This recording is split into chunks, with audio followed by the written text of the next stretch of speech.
welcome to episode 5 of Barbarian Banter. I'm your host, Jonas Kilker. And I'm Dane MillerHaas. I'm joining you today with a very blank room. I'm in a bit of a transition period, but bringing the same energy, so that's all that matters. It's going to look beautiful soon. Our guest today is a creator and critical thinker who makes content exploring the philosophies of other great thinkers, where he synthesizes their views on culture, politics, civilization, and morality to help us form a more coherent worldview in the modern age. Jack, welcome to the show. Thank you so much for having me, Jonas and Dane. Absolutely, man. It's a pleasure to have you. I'm curious, dude, when did you because you're obviously a very young guy. How old are you? I don't know. I'm 22. Okay.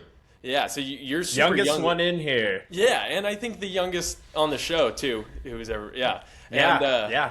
When did you get into philosophy? Because obviously philosophy and these sort of like reading these ancient tomes is becoming a little bit more popular. We're having a little bit of a renaissance of ideas now. But like, what kind of sparked that for you? I would say pretty atypical. Maybe more common now, but I wasn't as interested in it in high school and the kind of suite of classical education that you get, which is pretty minor. But I do remember getting Shakespearean, Arthurian literature, a little bit of heroic literature in social studies in high school. Mm-hmm. But I wasn't that into it. And then I would say I got into it through more so politics as of like 2-3 years ago, of seeking to understand what is the underpinnings of material beliefs and different material beliefs, because, it's not very concrete on either side of the spectrum. I mean, it all comes from somewhere, and like we were kind of talking about on the last episode, we had John from Medieval Mindset on, and we were talking about how politics in the modern age has sort of like replaced religion, or like the religious institutions of the past. It's become like people's new religion. And so I think that's kind of the inroad for a lot of people, where it's like you immediately get engulfed in this world of politics because everybody forces you to choose a side. And if you're not well read on where the sides come from, you're going to be like totally lost. And I think that that's why I kind of fell into philosophy too, is because I just loved overthinking. And so anytime somebody had an opinion on something, I wanted to get to the very, very bottom of why anybody thought anything, Carl Schmitt speaks of this. Does he? Yeah. That I don't want to throw off your programming, so cut me off if necessary. But no, not at all, please. I talked about this with William the other day on his podcast, and like I said, he does not agree with me on this. But I was telling him about, because of business and like more so my private life, I have listened to the whole Harvard lecture series of Peter Thiel. And from a very personal lens of his theory on entrepreneurship and really what enterprising is, he's very interesting, at least in that regard. But he specifically talks about like mimetic theory, René Girard's mimetic theory. And he also talks about Schmitt a lot, and he's not necessarily the biggest, he doesn't say it in a fanatical way. And what specifically was a point I was making to William? But that Schmitt speaks of this. Exactly, Schmitt speaks of this, and so Girard's like analysis, which Thiel kind of subscribes to, I think is a bit of an end state when you add in technology, algorithms, and almost like ability to mass mobilize people, but in every way excluding physically. Because it's like Schmitt would have, prognosized that everyone is like devoutly on their teams. You got Republicans, you got Democrats, and they'll kill each other, right? Yeah. But really, like, no one is physically mobilized, and these beliefs are not underpinned by values or what Schmitt calls the partisan, which is like someone who fights for something beyond something mimetic, like René Girard talks about, which is something that's copied from other ones. Like you fight for your religion or your blood or your family or your soil or whatever. Right. So yeah, but William was not a fan, because I was kind of rage baiting, and I was like, yeah, so maybe Peter Thiel's based. So I feel like I'm gonna piss off a lot of the I don't know, a lot of people that's popular right now. Yeah, it's fun to make people think you can't separate the art from the artist. I think anybody you have to look at who's culturally or politically or technologically significant right now, whether or not you agree with what they're doing and how they got there, you have to study these figures because they're the people that are most shaping our world going forward. So you can't just totally disregard somebody because you don't like them. It kind of plays back with the whole politics replacing religion. It's like you shut yourself off. You're like, everything they do is evil and stupid and gross and wrong.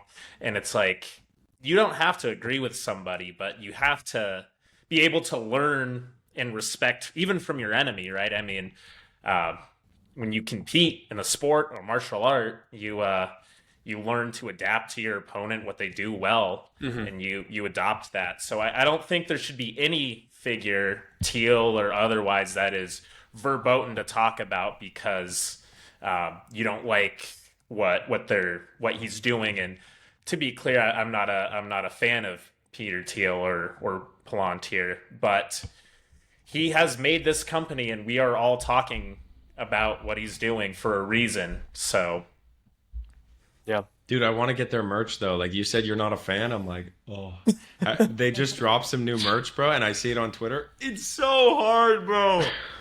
They have this ontology tee or ontology hoodie. It's so expensive. Like they're not only rinsing us with, I don't know, so some whatever with the data, but with the actual merch. But yeah, even the company that's spying on us, they're still finding a way to get shit to drop the merch money. Yeah.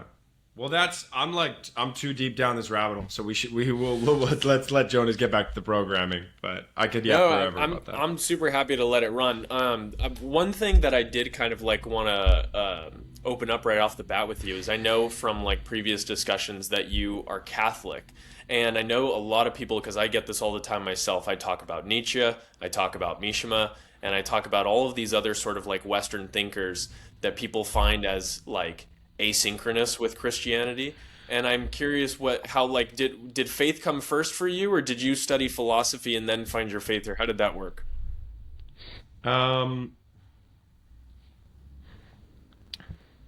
It's like a landmark question. I haven't actually talked about this at all because it's been a development in my life that I haven't really figured out. And sure. I don't think we've talked about it much, but I've talked about it with a few creators where do you know Steph Uberboyo on YouTube?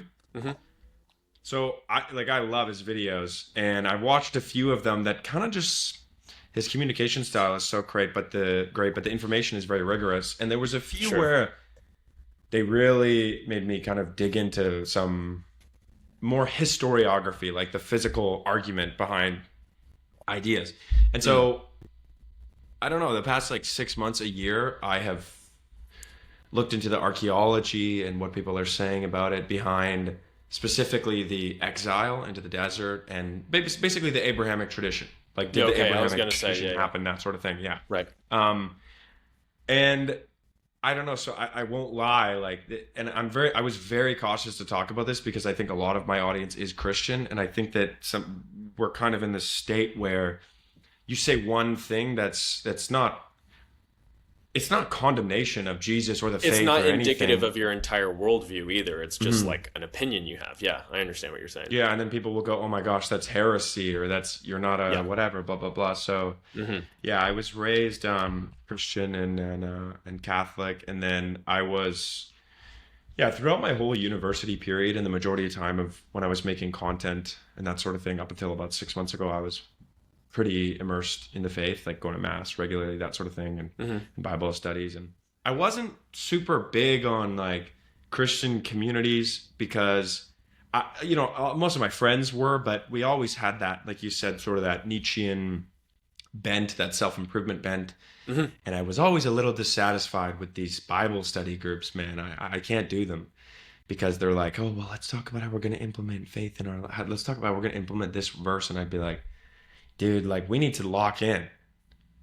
I can understand that, and like some people hearing that might be thinking like, like maybe you're not dedicated enough or something, but it really, because I've been like a practicing Christian, I would say, since I was 19, but I've been going to like Bible studies and stuff since I was like 13, because I was a skateboarder and there was this church that had a skate park in it, close to my house, and me and all my friends would go, and like the sort of caveat for getting to skate there for a couple hours a week was that you had to sit through a sermon and then do Bible study for 1 hour, and there would be kids from just the church that were there for youth group at night, and then there you would have like the skaters, and so you had this interesting like clash of kids who are like have completely conflicting worldviews. But at the end of the day, like we would sit there and like we would kind of try and at least like learn a little bit. We were totally being dickheads and just being rowdy the whole time. But sitting through there, like it started to kind of like spark some questions in me. And I understand that that was the entire point of what they were trying to do. They were trying to get kids who were never going to sit in church to come and like hear the word, and see what it does for them, see if it raises any questions or anything like that. And later on in life, like trying to immerse myself in those groups again, I was just never really able to do it. I had tried even until like maybe a year and a half ago. I went to somebody's house for like a little Bible study thing. It was cool or whatever, but it's never been one of those things that's like really called to me. I think because for me, the faith is more of like a foundational thing. It's just like the basis of my worldview because of the sort of spiritual experiences that I've had, the sort of like morality that I believe to be true, the sort of like just ethics that I believe in. But then at the same time, like I don't want to sit there and talk about the Bible for 2 hours with other people and just all agree with each other. You know what I mean? I'd rather go out and have these conversations with other people that I'm going to vehemently disagree with or have my worldview radically changed. And I think it's made me a much better person because of it. And it wouldn't have happened if I'd stayed in those Bible group spaces. Yeah, I agree with both you guys. And Jack, I definitely understand, because I'm someone, in my content, I reference spirituality a lot, and I reference Christianity a lot, but I also reference pagan myth a lot and other perspectives. I've got a cross tattoo, but I also have an Ouroboros tattoo. My faith, I don't address a lot directly, and people ask me all the time, DMs, comments too, about you, like and about me. Yeah, and people like, yeah. Christian. People even argue in my comment section about what I am, and I'm just kind of watching like, yeah. But the reason I don't talk specifically so much is because I'm very much in a place of learning and transformation and grounding in my own faith, and I don't want to lead anybody astray. And that's kind of my thing there. I grew up Christian, very Christian, kind of evangelical type Christian here in America. Yeah, going to Bible studies, but it was like, you get pizza and circle around and talk about like Jonas and the whale. Jonas and the whale every week. And it kind of had a hard time resonating on that level. And exploring the faith more on my own terms has been a lot more spiritually developing. Not successful. Yes, developing. Yeah. It's kind of because not to say that it was cringe to me or something, but you're growing up teenager. I wanted to have fun and do sin a little bit, all that kind of stuff. So I kind of just pushed faith like, we do a little bit of sin. We do a little sinning. I I did the whole thing with like the sin Dane credit card, exposed. right? Like, I've never heard where of it's this. like, oh well, Jesus forgives all your sins, so you can just sin whenever, right? Yeah. And Dane, then, but then I'm Christian anymore, bro. I don't think Then you're I- getting into heaven, dog. yeah. But I kind of started reapproaching the faith, after kind of feeling that lack of meaning, that hedonistic lifestyle not really being fulfilling, and getting back into spirituality and Christianity. And then I also have an appreciation for pagan myth and pagan practices, Germanic and Celt and Greek, Roman. And I'm not willing to necessarily throw that all under the bus. And Jonas, I think we talked about that a lot in our first episode, where it's like, as you would say, throw the baby out with the bathwater. So it's a very delicate, complicated topic. And I can say I've had a lot of genuine spiritual experiences in my life. And that is one thing I will never reject, the fact that there is something far grander than us. I will never be someone who just believes in the material world. You can call it a trick of psychology or whatever, but I've had experiences that just transcend the physical. Yeah. Well, and not only that too, Jack, this is probably something that you can speak to as well, but like I've read some Nietzsche, I've read Beyond Good and Evil, I read a little bit of the gay science. And then just recently, I finished reading René Guénon's The Crisis of the Modern World. And that led me into reading, I just started Julius Evola's Revolt Against the Modern World. And one of the things that I sort of noticed in all of these like philosophies is this idea that the understanding, like esotericism and mythology, just the understanding of the spiritual realm is so innate to these philosophies. But it's also like, they talk about the fact that you can't like teach these things to people. It's almost innate in you as like a sensitive young man to understand that there is more to this material reality. And I think Evola talks about this specifically. He's like, you can't show someone the immaterial. Like they have the sauce or they don't, and then you just gotta like Jesus says, do not cast pearls to swine. Like you can't sit there and teach somebody about idealism. If they're a materialist, like end the conversation there, you know?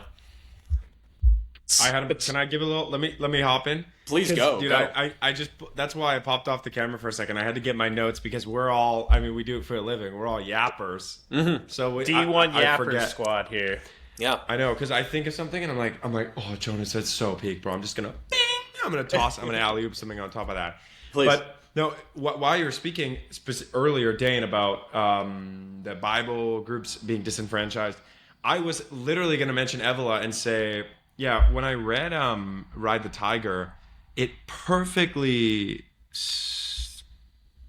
what would be like the encapsulated adjective for synopsis? Anyway, sorry, I'm fake. I'm not actually good at literature, but it perfectly described like what I was feeling. Where when Evola says, "Why would you not like?" He goes, "Let's decode the term extremist. Why would you not take your view or your convictions to the highest level of conviction? Why would you not execute on the highest level you could and have the most intrinsic level of commitment to those ideals?" And so I really felt that, because I would be like, it's so common now for people, especially in this trad Christian space, to throw out things like, oh, well, the world is dying, the West is dying, whatever. And they've never read anything of like, okay, where do we go from there? And they're just like, oh, well, I'm just going to be on a farm and I'm going to complain and I'm just going to hope that my Floyd isn't hypergamous. So, yeah, I love what you said about Evola and Nietzsche specifically, and a little like buzzword like Spengler's Teutonic Christianity rant or kind of writing, I think is peak for addressing that, because I love Spengler. Like when I read Prussianism and Socialism first, which was probably not the best. It's definitely not what people would tell you to do. Yeah, I read Prussianism and Socialism because a guy in university told me to read it, and it was like out of left field. I would not expect him to. He was, you should read about this. There's other forms of socialism. And I read it, and then I was like, this guy's kind of fucking awesome. And then I remember I talked about him on a stream a couple times. But yeah, another note too, I would describe what you said, Dane, about not being spiritual or immaterial in anything you do as actually a Marxist worldview. And do you know What If Alt Hist? Yes. I know his name's Rudyard. I can't remember his last name. Rudyard I was gonna say Kipling. Rudyard Kipling. Kilker. Rudyard Lynch. Shout out. We'd love to have you on the pod one day. Yeah, Roger Lynch talked about the Hermetica, like the corpus, what is it called? Corpus Hermetica, something like that. And I read that too, kind of skimmed it, but just took some pieces from it. And I was so interested in that because we're all, like I said, we would be kind of, if anything, I guess not, like we're not in the rigidity of Christianity or Catholicism, maybe, at least intellectually and in the videos we make. Sure, which I think is a good thing. And that's, I think, more so how the Teutons would have been, how the Gothics would have been, and a lot of Christian philosophers. Like he says in his video on the Hermetica, where he says, the next ideology isn't what you think, or something like that. And he speaks about how in Christian courts in the Gothic and the medieval period and stuff, they all had hermetics. They all had alchemists on their kind of, what would you call it? Squad, crew, entourage. Yeah. And I think that's so cool because I in general would say that at the end of the day, the number one thing I am not is a Marxist in the spiritual sense of believing that the world is purely material. And that I think is the biggest issue we have. Yeah, so, I would agree. And I would say too that like I think that's the like I said earlier, this is the first place that we cut the conversation off. Like if I don't think that, I don't necessarily think that any particular like culture or anything is like inherently inferior. I just think that a lot of things are incompatible, and it's one of those things where it's like that sort of worldview is just incompatible with like what we've built in the West. And so for this sort of like Marxist ideology to be infecting the West, we have this complete clash where we have an entire society of people who literally don't know who they are. They don't know what to believe. Nothing makes sense to them. All we can tell is that there is so much friction and everything just feels fake and evil and just incorrect because there is such an incompatibility of innate morals and values like being expressed. Yeah. We should, if I can make one more note, we should totally talk about BAP and selective breeding and the birth of philosophy, because I know we all like read it, we all like it, and a lot of our buddies do not. They hate it. And they're like, I mean, my views on a lot of it have changed over time. Like, it is definitely one of the, I think, like Dane and I have even talked about this, I think with Harry, I can't remember, but Bronze Age Mindset was one of the first books that I read, I think back in like 2021, maybe early 2022, that kind of made me go, oh, I didn't know that there was like this kind of thing out there. Like I thought that these guys just existed on Twitter and stuff.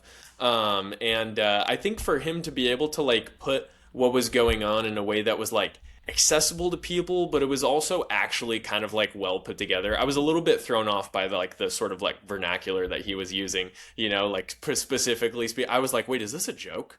But then once you get past it, I was like, wait, this is actually, and I had to like reread it a couple times because it was just that impactful for me. And I think that if I didn't have that sort of introduction, I wouldn't have thought that it would be like okay to philosophize like this. But then that's when I kind of learned like it's okay to question things to the point of somebody going like, whoa, like you can't think those things, you can't have that. And it's like, why not? Like, well, who's making these rules? But yeah, no, Jack, I know that you mentioned to me that like you had seen something that I had posted. It reminded you of Bronze Age Mindset. I asked you if you'd read it. When did you kind of like become exposed to that? So it's a funny story, but Matt Kukta, like a vitalist physique sort of poster, but he's really into philosophy as well. I went, remember when I met the Onza guys in Switzerland? I was in Germany and I was like into, politics and the right wing sort of sphere, but not the vitalism sphere, the sort of the link between physiology and psychology and philosophy. Sure, the body like right-wing bodybuilder Twitter. Yeah, basically. Yeah. BAP Twitter, esoteric bodybuilding Twitter. Yeah, and they had told me about it, and I was like, I said the thing that everyone says, where I was like, isn't BAP like paid by people? Isn't he whatever? And they were like, dude, they were like, you don't get it, bro. You got to read it. And so I didn't really listen to them, and then I went home for Christmas and I read Yeah, I think on the flight home from Amsterdam, I read Bronze Age Mindset in one shot. But it's pretty short. I read it in like maybe 2-3 hours. And then immediately after I was like, this is peak. I need more from this guy. And then I went on the whole Twitter, like, who is this guy? And I knew before the whole, I don't know if he would appreciate us talking about his real name or his docs or whatever. I don't know, but I think everybody knows. Yeah. I do think okay, it's not shit. It's not esoteric, but Costin Alamariu, yeah. So then I read Selective Reading and the Birth of Philosophy, and it's really good. I think I really enjoyed the first like 150 pages. I think the middle, nothing bad. I think it's a bit of a slug. Like, it was kind of hard for me to get through. He talks a ton about Leo Strauss, but it's an academic work. So he's trying to, Yeah, it was like really his PhD thesis or something from university. Yeah, I think it was his college dissertation for Columbia, maybe. I can't remember exactly where he went, but regardless, it is a very good book, and it's like more intellectual and it's more real language. But Right. yeah, I read BAM, and I was like, holy shit! Like, I've never had this summarized. My worldview, like my innate feelings, my intuition. I've never had it summarized so well, and I feel like, above all, that's really hard to instill to young guys or my viewers or whatever, is 100%. we're really craving, in this sort of polarized landscape, this maybe partisan landscape, which we're sort of traversing into, like we talked about with Schmitt. People are really craving enemies. They're craving their friends and their enemies, and there's very little space for nuance. And I think what, above all, I appreciated so much about BAM and Selective Reading and the Birth of Philosophy is this kind of archetype of what I don't want to be and what I do want to be, and the group I want to belong to. And it's, I would say, made my life a lot better, because it allows you to, in a way, transcend the political paradigm and trying to place people on widgets, right? On Right. your little scale.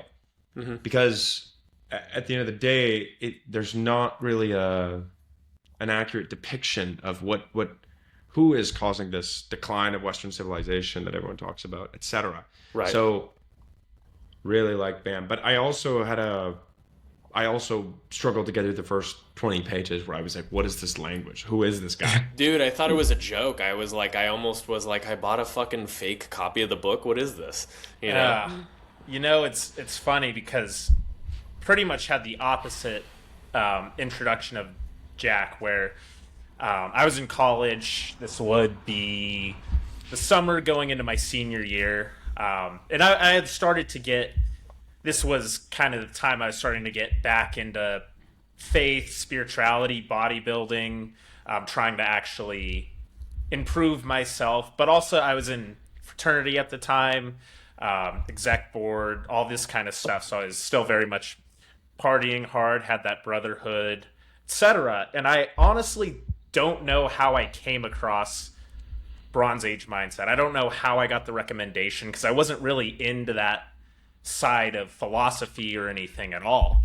I didn't know anyone in my real life who was. I don't know. I don't know how it came. It was to only me. Twitter. For me, it was like on like, I think it was like in a recommendation in Solbraw's Discord. Something like that. It came to me. That kind of was someone's online recommendation. I just happened to get a copy of the book. I think I really liked the cover. The cover, I think, is what got me to pull the trigger on it. But I didn't know who. I had no concept for who he was. I didn't have a concept for any of the.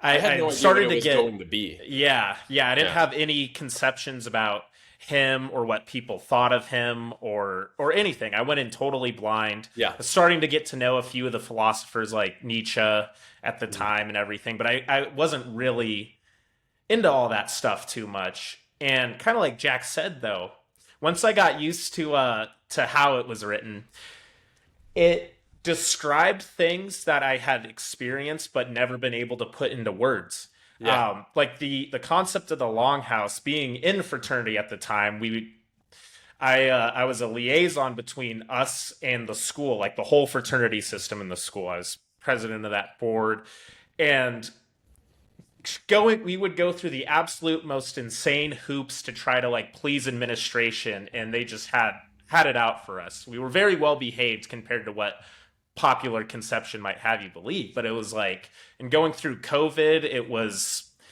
a nightmare what they ran us through. That COVID was kind of real, where I realized like there's this whole world of like, let's prioritize the old and sickly over and screw over our entire culture for the next few decades. Like, let's screw all the young people. That idea of the old and the gynocratic kind of ruling over us, and the concept of brotherhood. Obviously, I felt that with wrestling team, and then in my fraternity, all that kind of stuff. So all these concepts that I felt in my blood, but I never would have come up with terms for them. And then that just kind of laid it out. And he had all these really insightful things into like nature and hormones and animals, and he was just so well read and able to, he would talk about, you know, wandering a street at night and wondering what's going through a girl's head. Just all these little genuinely interesting and artistic observations, where it wasn't just like a preachy politics book of like, you should believe this, this, and this. It was like a super analytical, philosophical dissertation of something. It's like a real, it's like almost poetry in a way. It was. It had some real art to it and some real insight, and it totally changed my stuff. That is when I started posting on TikTok. I used to post BAP quotes as I was reading the book, and I would just post the quote and like do a little pose or whatever. And I didn't know kind of the whole world he was a part of or anything, but it really just changed my life. And now I know that a lot of people don't like him, and we have, of course, friends who very vehemently don't like him. But as Jackie just said, everyone wants the friend-enemy distinction. These people are bad. They don't say anything good. But I can say it's genuinely impacted my life for the better having read it. That doesn't mean I agree with everything he's ever said or anything. But I wouldn't be where I wouldn't be talking to you guys if it wasn't for reading that book. I will say that much. Yeah. I think I could definitely say the same thing. It definitely was one of those things. Like I said earlier, for me it was more just kind of a little bit of a shock, because like you, I had no idea what I was going to read. I was just like everybody in my sphere just talking about this book, like there's got to be something to it, you know. So then I started reading it, and then I realized, I was like, first of all, I understand why he goes under a pseudonym, because he says things in there that like you just can't say as an actual academic or something. Like nobody's going to take you seriously, and you know, because of like cancel culture and stuff, like they'll cancel you for saying those things. And, you know, like I said, I don't agree with every single thing that he said, but the overall thesis and the overall sort of like message that he's sending, I was like, I fully buy into this. This is something that like, you are like waiting for somebody to actually say. And then when they finally do, you're like, yes, like keep going. What's next? What do I read next? And then somebody gives you a recommendation. And then like, I think after that, I read Yukio Mishima and I read Sun and Steel, and I was like, oh, this is fucking awesome. Like, this is exactly what, you know? And then somebody recommended Mike Ma to me, and I'm probably going to make some enemies, but I did not like it at all. It's so just like, it's angsty teenager poetry. This guy just like didn't get laid enough in high school, and now he's like angry about it. I could be totally wrong. I could be completely wrong. To me, it was just kind of one of those things like, I wanted to agree with him and see where he was coming, but like too much of it was just too like over the top and disgusting for me, to the point where it's like, this person is so filled with like hatred for the things that he's against, that it's almost just kind of like it's too much. It's like you're trying to eat too much fucking chocolate cake at once. It's like you get a little disgusted by it at a certain point. You know what I mean? Dude, I'm there right now, because I was gonna say, like, when you said Mike Ma, I was gonna hop on the bandwagon and be like, oh, I just got his book. The cover is so aesthetic. Dude, you know, I'm gonna Twitter post about it. Yeah. But yeah, I don't know. I got I got harassment architecture and Gothic violence, and I'm reading harassment architecture right quick. I flew through like the first maybe 3/4 on the plane, and it's like, I don't know. I don't mean to be rude, but it's like it's very entertaining. I don't know if he would be expelling a lot of ideas, that sort of thing, but you're kind of reading this and you're like, is this really fiction? You know what I mean? Like, what's going on here? That too.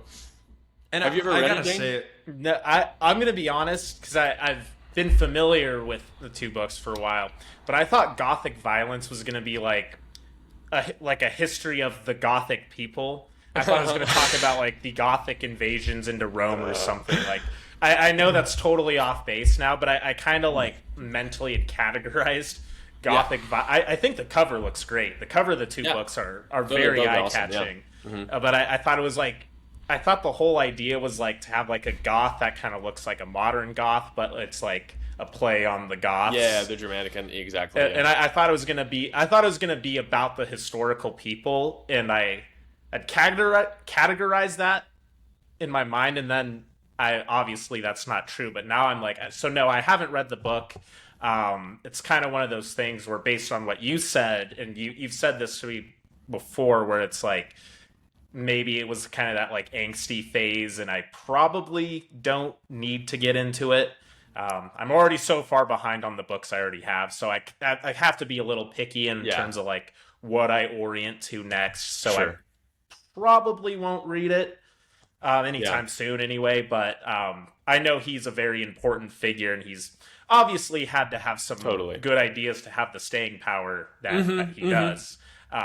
I also, didn't he like completely disappear from something like that? I don't know if he's actually like, I know that there was like videos of him and stuff, and he was a big like on Twitter, and there's like conspiracies on whether some accounts are actually him and he's like just anonymous now.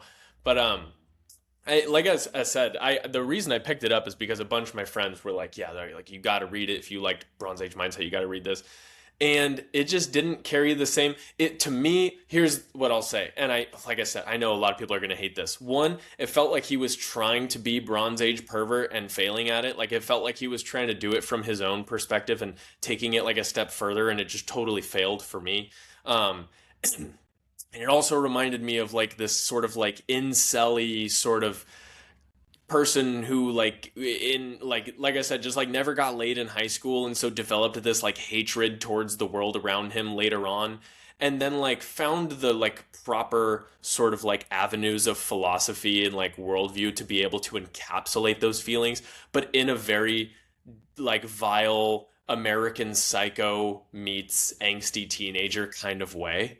That's what I liked about Bronze Age Mindset so much, and he says as much. It's like he's writing in like a jestery, kind of jovially, not that he's not saying anything serious, but it's lighthearted, and he's joking, and he's not taking himself too seriously, and I like that light energy. I liked that, but that's the thing, is like I felt like Mike Ma was trying to do that, and then he would say something that you're just like, whoa, that felt like it came from the gut. Like, that doesn't feel like a joke, you know? I thought the same thing about Mike Moss. So, and again, I said I can't really like give an opinion because I haven't even finished Harassment Architecture. But I remember reading it, and the first thing I opened it up to, and my girlfriend was beside me, and I was like, I was not the person to open maybe up beside that kind me of or something. I don't know. And I was like, oh, this is. She's like, what's that? I was like, oh, it's I don't know. I didn't even know. I was just like, that's just like a right wing chud book or whatever. I don't know. And so I'm going through, and then I land on this passage, and it's about birth control, and it's just like this like rant about women on birth control or whatever. And I agree with you, the angsty teen thing, but I will say I kind of like that maybe. Like I kind of it's. I was gonna say something funny. I feel like it's almost like smut for us, for like kind of base dudes, because you read it and you're like, oh, bro, that's like freaking, that's so true, bro. I've walked around and felt like that. Like, I see chopped people, and I'm like, freaking Plato speaks of this. What the hell? Yeah. You would not have been allowed in the gymnasium, bro. But see, that's the thing, is like, I feel like I did that in high school. Me and my friends would literally harass people in high school. We vandalized people's houses. We would literally, like, I can't even say the kind of shit that we did in high school because they were sub-5? Because they were chopped? No, just because we were fucking I mean, like, so yeah, sometimes. You were more like a goth, like an actual. You vandalizing things and raiding. Yeah. No, me and my friends, like, and like I'm not trying to like play, you know, the like Halo effect thing, but like I was even like one of the like sort of like better kids amongst my friends. And we were fucking getting into so much trouble all the time just because like we didn't have a care in the world. Like I had to actually, well, I don't know, I don't even know how much I want to say actually, because I don't know if I want to like completely fuck myself and cancel myself or whatever. But I will say this: I experienced a lot of those things and those feelings like in real life in high school, when I feel like kids are sort of supposed to express those like aggressive tendencies. And so by the time I turned 19, 20, 21, I was already kind of like getting my shit together in a way where I read that and I'm just like, this reminds me of how I felt when I was 15. I don't need to read this again. You know what I mean? Personally. But like I said, for a person who didn't really like go through that experience in high school of like being the like bad kid, I suppose, this probably is kind of like one like an outlet in a sense. And so it's I feel like that's how it felt to me. That's how it felt. And so me trying to read it, I just was like, I can't resonate. It makes me feel like I'm 15 again. Yeah, I didn't necessarily have an outlet for that in high school, so maybe that's why I liked it a bit. But the point I was trying to make, Yeah. About the birth control passage was that I read it out loud, and I was just trying to be like, oh, I'm just reading this so I know the lore and stuff. And like I said, I'm not really going to talk about politics much or be in that edgy space and in the future. And so I was just kind of like, yeah, whatever, I'm going to read it. It's like the canon of like the Chud verse or whatever. And then I'm reading this passage, and then she kind of starts to crash out, and like cortisol spike, and she's like, "Well, you can't. Like, well, what is this? Like, why would you read that to me?" And I was like, "You know what? That's just true. Like, that you kind of got to learn that about women. Like, why would you read that to them?" But Yeah. it made me think about this conversation that I've had with so many guys, and it's such a common thing in the like, I would call it intro to based. Like, not even, I wouldn't even say red pill politically. It's like got trad or something 5 days ago. You know, they saw a Twitter post. It's like, you're actually gay because your girl's on birth control or something. And I've had people literally say that to me where they go, you know, I could say something about birth control and they'd be like, bro, like, you know that like, if your girl is on birth control, she's literally gonna like break up with you, bro, because If she comes you're like off not because she's masculine. Yeah. And I go, right, so like I actually mogged the shit out of you, and I'm actually 6'7", and like the Oh, terror I mogger. meant to So put really, that in like, your intro. I meant to say in the intro that you're 6'7", but please continue. Scheisse. Yeah, so I just kind of, that LARP, that's what I appreciate about BAP, where I listen to Caribbean rhythms a lot. And I love, like, he did a rant the other day where he was talking about, like, these girls who, like, this trad LARP, because at the end of the day, it is a LARP, you know? And I think all of us, like, when we were talking about Christianity, we would say, yeah, like, you know, it's been a great thing for the West, and the spirit is awesome, and the morality derived, whatever. And people should be Christian. But this like turbo fixation on I'm so moral, or I'm trad, or I'm more Christian than you, it breeds then a niche that women naturally want to fill. They want to kind of ascertain what are the metrics I have to adhere to, and find then the point, the archetype that I can play and kind of embody, and then get a trad. And it's like, what do we do? It We're becomes back to pornographic. I understand that. However, the only pushback I'll say too is that like I'm gonna be the woman apologist on this episode, but like I feel like for women it is difficult too, because there was one girl that I followed on Twitter. She was the girlfriend of a friend of mine, and she kind of started posting those like trad things, you know, and it really started picking up steam, and everybody was just fucking demolishing her for like being this trad LARPer, and like, you're this and you're that, and they were just smashing her to pieces. She totally rebranded, and then she just started posting like a regular girl. And everybody was like, you're a fucking whore. Put some clothes on. You're such a... And it's like, dude, you can't fucking win. Like, men are going to hate you if you're a beautiful woman if they can't get any pussy. And like, that's just the way that it is. And it's unfortunate because like they could pick a lane, and like, if you want it, like, you could pick the moral lane, or you could pick the be myself, or like... And I'm not saying like you gotta necessarily do one or the other. It's just, you're gonna catch flack from those people no matter what. In the same way that the kind of stuff that we post, we can be as suit and tie and like put together as we want. People are gonna call us pseudo intellectuals. We could just like play it down, and then people will be like, oh, you're LARPing. Or we could play it, you know what I mean? It's like, you're never gonna please anybody or everybody. So you might as well just not try and please anybody and just do whatever you want, you know?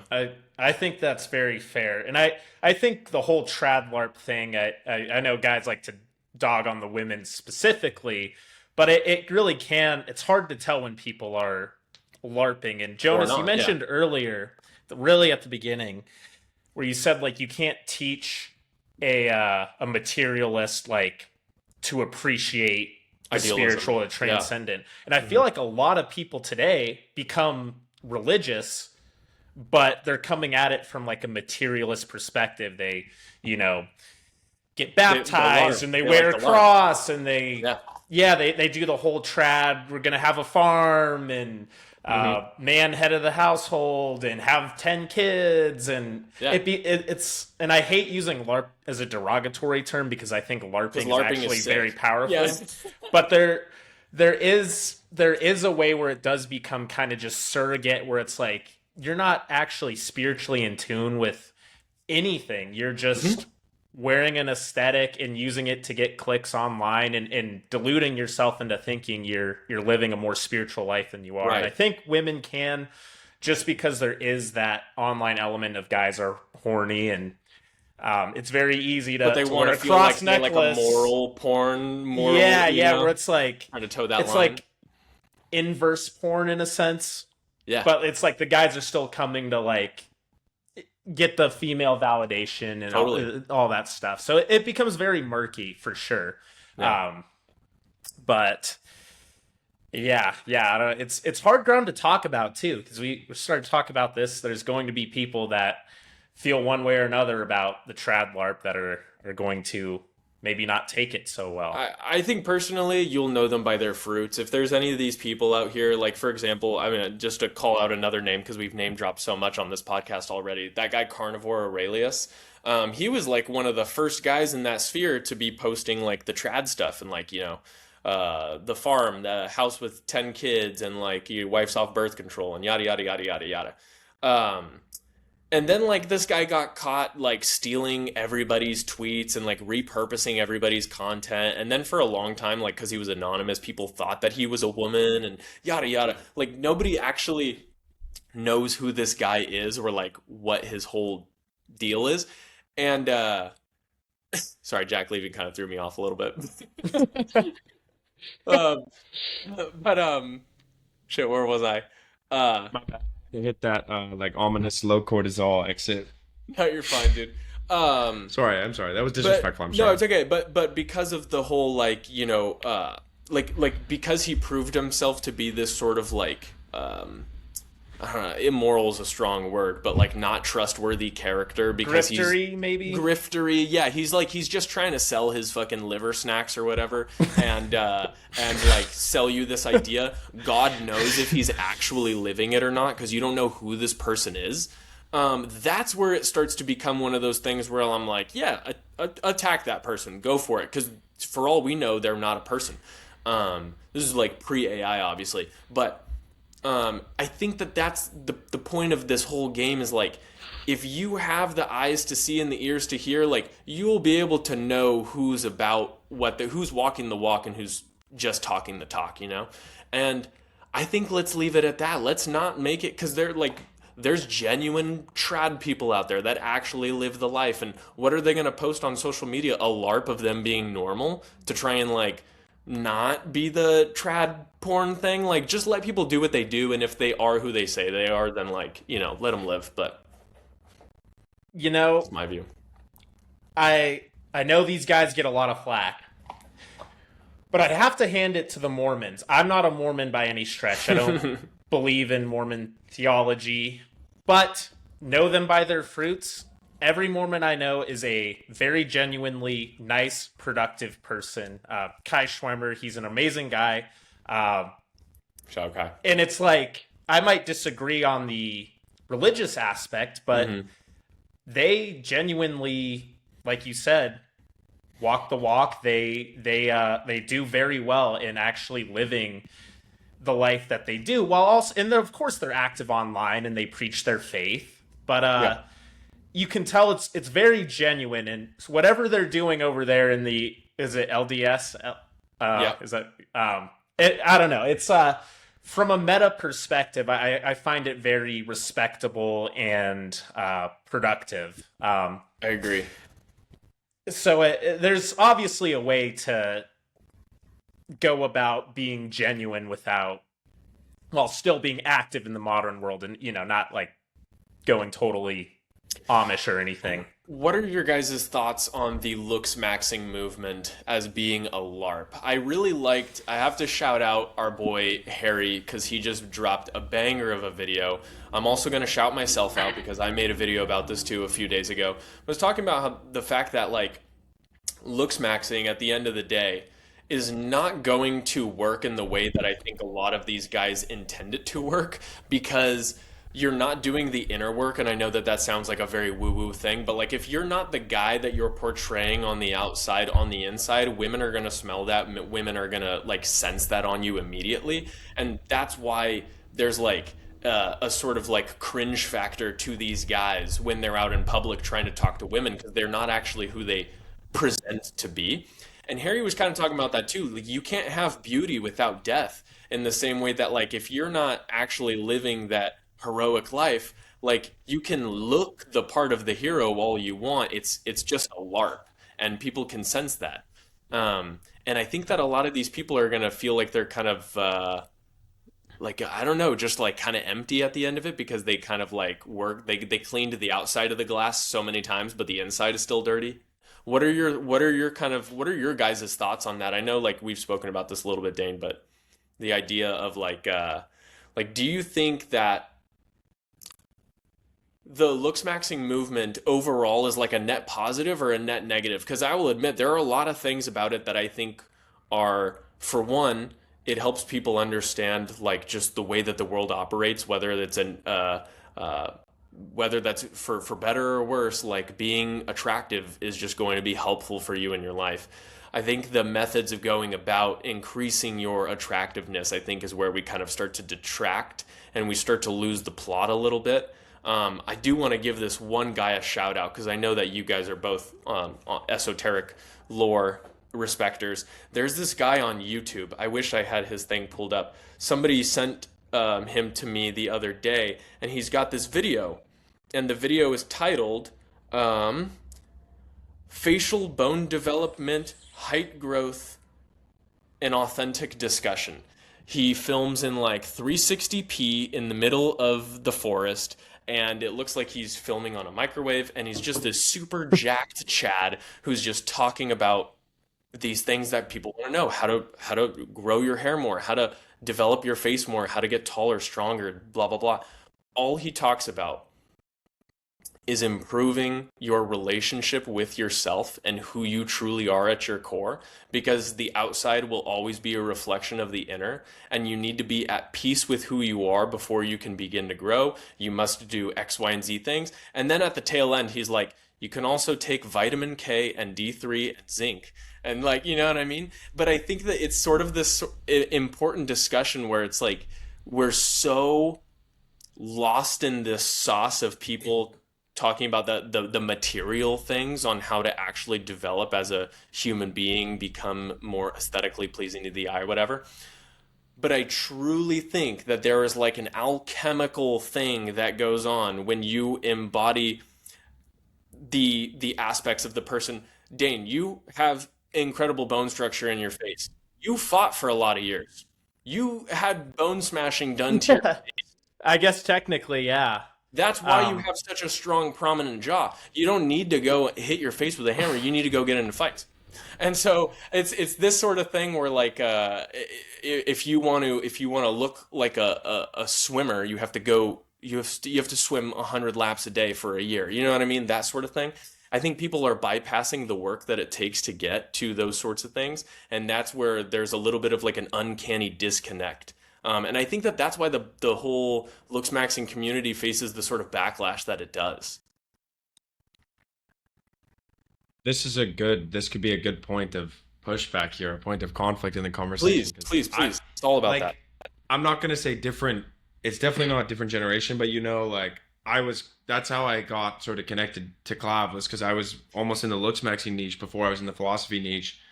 And I've now used my brand of philosophy in a way to connect thinkers like Schopenhauer and Nietzsche to Looksmaxxing.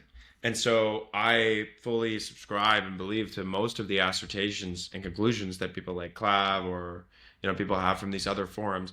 And I do think that just like we probably inherently have like a little bit of a Chad bias, or maybe like an esoteric kind of bias, because even though I'm pretty autistic when it comes to like my work and the like creative stuff I do, I have generally interacted with women in a pretty romantic way. You know what I mean? And I don't mean romantic like you take them on dates, but you know what I mean by romantic, like Yep. idealized, you're kind of flowery, whatever.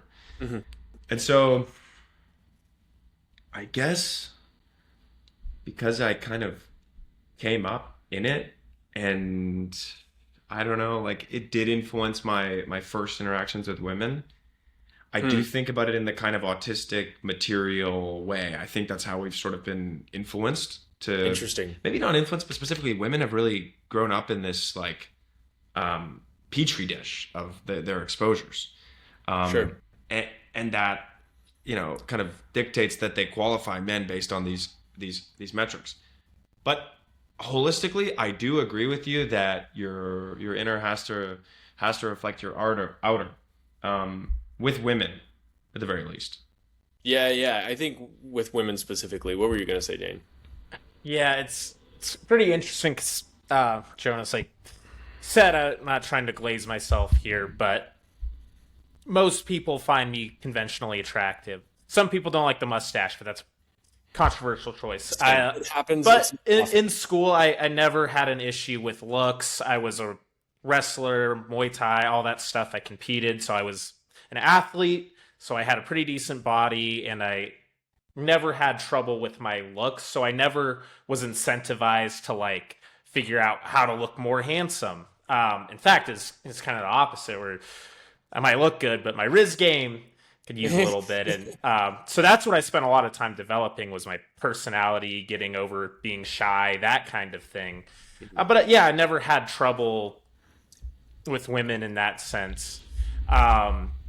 So I'm not coming at it from a perspective like when you look at someone like number 2 ranked Chad Androgenic, when you looked at I'm mocking, by the way. He's not number 2 ranked Chad. It's just that I'm not in the lore anymore, which fucking pisses me off so much. Sorry, bleep that, but because this is PG-13. But it actually pisses me so much. I need to be back in the lore. Like I need to get back in somehow. I got banned on TikTok and then I fell off so hard. But like, you saw my videos with him, bro. Yeah, I mock him. Yeah. But I'm taller, more Chad. I was more tanned, and I've never even bone smashed. Except I did do martial arts, but I think that's cope. I don't think martial arts bone smashes you, but Yeah, well, I don't know, because I feel like if we take the actual like the mechanics of what it's supposed to be, like if it's literally just creating microfractures in your jaw from repeated blunt force trauma, then like yeah, getting punched in the face is going to do that to you. In the same way that if you go and you kick a tree with your shins are going to become stronger because of the microfractures in them.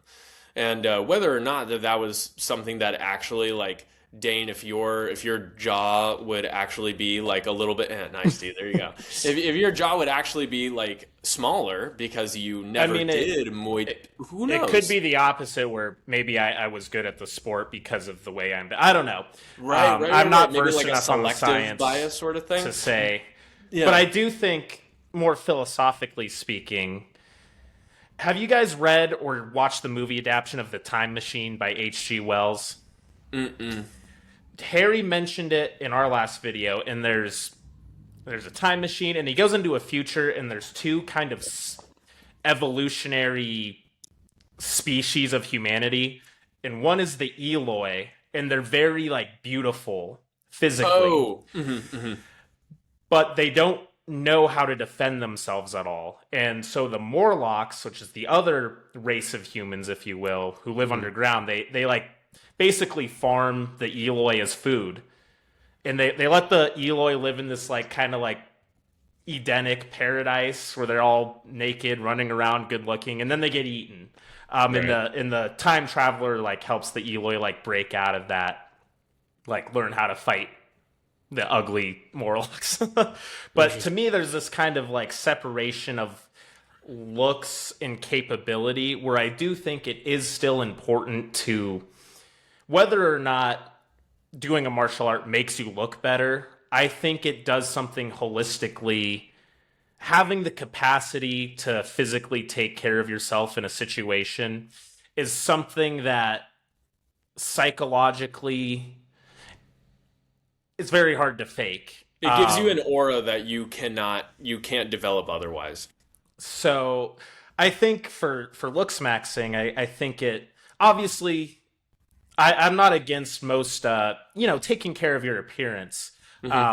Surgeries and all that I'm not necessarily for unless you're really chopped. Like if it's going to literally like if your life is going to be terrible forever unless you get this surgery, like there's some cases, but I think that's the thing is like when you take a guy like Clav, for example, who is like conventionally attractive before he got all the surgery. Did he get surgeries and stuff? Like I don't actually really know. He never got any surgeries. No. Okay. No, there's not a huge incentive to him doing it now.